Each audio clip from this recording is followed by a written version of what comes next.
Ah, la cuisine, un sujet indémodable et une préoccupation aussi vieille que l'humanité. Alors aujourd'hui, on remonte le temps pour découvrir un aspect un peu méconnu mais carrément fascinant de la vie romaine, la cuisine impériale. Et oui, on va voir ce que mangeaient les empereurs romains ou la haute aristocratie de l'époque, et vous allez voir, c'est parfois surprenant. Préparez-vous un voyage gustatif entre plats extravagants, saveurs exotiques et petites curiosités culinaires.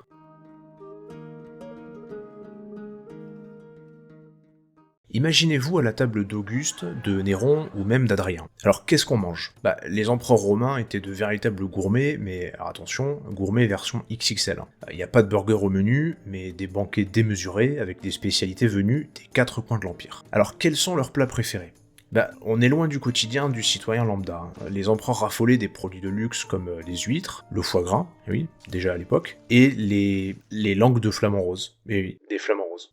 Pour eux, plus c'était exotique, et mieux c'était. Concernant les huîtres, il faut savoir que, contrairement à aujourd'hui, où elles viennent souvent de Bretagne, celles des Romains venaient principalement des côtes italiennes, voire même de Grande-Bretagne, une rareté qui rendait ces fruits de mer encore plus prestigieux. Ces huîtres pouvaient être accompagnées d'herbes aromatiques ou d'épices comme la coriandre ou le thym. Ils pouvaient également accompagner le tout avec du vinaigre pour ajouter une note acidulée. Si un empereur romain organisait un banquet, il ne faisait pas les choses à moitié. C'était l'occasion de montrer sa richesse et son pouvoir. On servait des plats aussi extravagants que des pans entiers rôtis ou des cygnes, qui symbolisaient la beauté, le pouvoir et l'exotisme, donc parfait pour un banquet impérial. L'empereur pouvait ainsi montrer qu'il avait non seulement les moyens de s'offrir des plats uniques, mais qu'il pouvait aussi en faire des œuvres d'art. Encore plus surprenant, il farcissait des animaux avec d'autres animaux. L'un des plats les plus connus était le porcelet farci.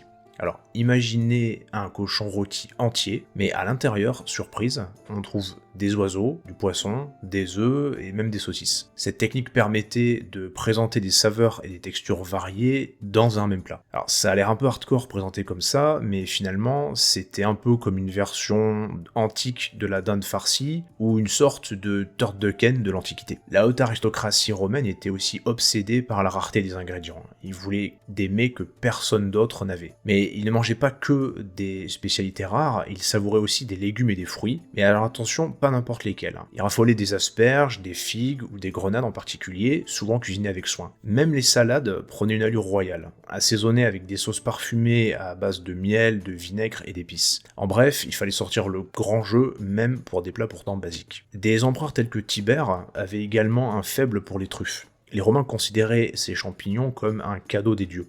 Elles étaient souvent servies en tranches fines dans des plats raffinés, souvent accompagnées de sauces aux épices ou au miel, voire même en pâté.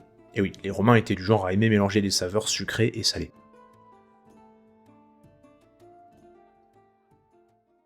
La société romaine avait un goût très développé pour les épices et les arômes puissants. C'est surprenant, mais ils étaient friands de garum, une sauce à base de poisson fermenté qui était l'ingrédient secret de beaucoup de recettes. Ils mettaient du garum dans presque tous les plats, un peu comme notre ketchup ou notre sauce soja d'aujourd'hui. Et si l'odeur pouvait surprendre, c'était quand même un incontournable. Comme je l'ai indiqué plus tôt, les recettes romaines intégraient aussi des mélanges sucrés-salés. Alors prenons par exemple les figues farcies. Ce dessert consistait à remplir des figues avec des noix et du miel, puis à les cuire doucement. On les servait souvent avec un vin doux et épicé. Typiquement, le genre de dessert qu'un empereur aurait pu savourer pour conclure un festin. Les Romains étaient également de grands amateurs de vin, mais avec des habitudes qui peuvent surprendre. Contrairement à aujourd'hui où on boit le vin pur, les Romains le diluaient toujours avec de l'eau. Ils pensaient que boire du vin pur était une pratique barbare. Et en fait, il faut comprendre dans ce raisonnement que c'était plutôt par raison de commodité.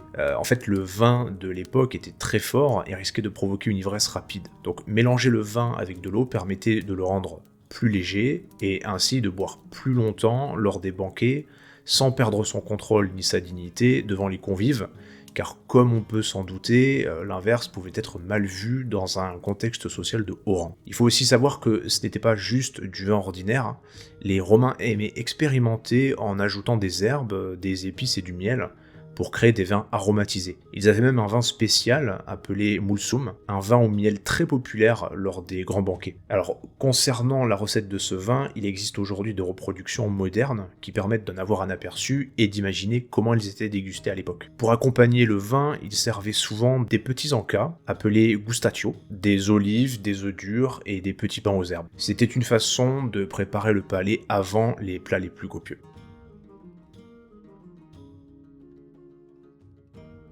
Comme dit précédemment, les Romains et surtout les empereurs avaient un amour particulier pour certains légumes comme les asperges. Ils étaient même prêts à dépenser des fortunes pour les manger en hiver en faisant venir depuis les montagnes. Les légumes étaient souvent préparés simplement, cuits à la vapeur et servis avec du garum, donc leur fameuse sauce magique, ou de l'huile d'olive. Ce légume en particulier était tellement prisé au sein de la haute société qu'Auguste lui-même aurait utilisé une expression à son sujet que vous pourrez lire à l'écran et que l'on peut traduire par plus vite qu'il ne faut pour cuire une asperge. Cette phrase servait à exprimer la rapidité avec laquelle il souhaitait que certaines actions soient exécutées. Du côté des fruits, certains étaient tellement rares qu'on les réservait pour des occasions spéciales. Les dattes fraîches, par exemple, étaient importées des provinces du Moyen-Orient, tout comme les grenades, qui étaient un symbole de fertilité et d'abondance. On les servait souvent en dessert avec un filet de miel et de vin.